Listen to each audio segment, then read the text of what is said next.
Alors nous allons réaliser le deuxième plat, Pascal.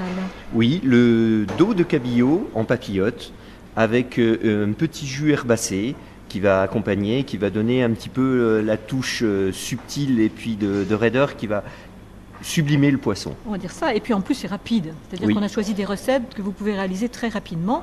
Alors n'oublions pas qu'il y a une petite garniture quand même, hein. Là aussi, peut-être c'est là où ça prendra le plus de temps, c'est qu'on a coupé finement poireaux, carottes, navets, en fine julienne, c'est-à-dire en tout petits bâtonnets très fins. Et là c'est un petit peu plus technique, c'est vrai.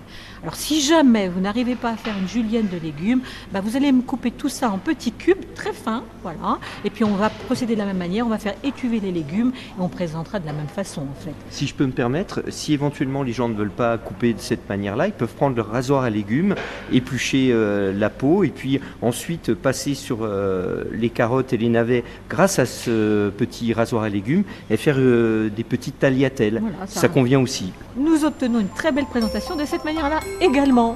Tout à fait, je suis d'accord. Bon alors Loïc, ça y est, on a les ingrédients, on vient d'en parler.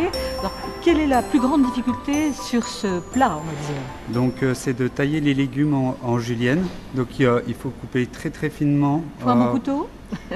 Oui, un très bon couteau, très bien aiguisé, il faut faire attention aux doigts. Oui. Et couper très finement pour qu'à la cuisson on ait quelque chose de très fin, de très fondant.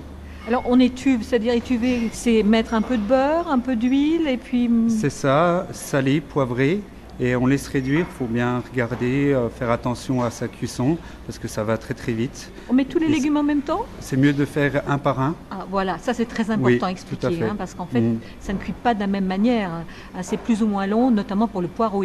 La carotte c'est peut-être un petit peu plus long. Tout à fait. Alors on fait les poireaux d'abord. Ensuite les carottes et ensuite les navets. Bon, on ne va pas se compliquer la vie, on prend la même sauteuse, la même casserole pour faire le tout. C'est-à-dire on fait d'abord les poireaux, ensuite les carottes ou vice-versa, ça c'est pas très important. On termine par les navets, c'est ça. C'est ça. Ensuite la cuisson, on va passer à la cuisson du cabillaud. On préconise une cuisson à basse température, au four à 60 degrés pendant une demi-heure. Et il faut que le poisson soit nacré, donc qui garde sa couleur initiale. On ne perd pas les saveurs nutritives. D'accord, donc on ouvre quand même régulièrement pour savoir ce qui se passe dans le four. Exactement, parce qu'on on donne le un surveiller. temps, mais il faut le surveiller. Alors moi je vais vous donner une autre technique, c'est-à-dire mettre votre poisson entre deux feuilles de papier sulfurisé huilé sur une plaque. Donc c'est à peu près le même principe, sauf qu'on va monter un peu en température parce que parfois on n'a pas le temps. Donc on va mettre à 150 et on va mettre environ 7 minutes. Ça dépendra de l'épaisseur du dos de cabillaud.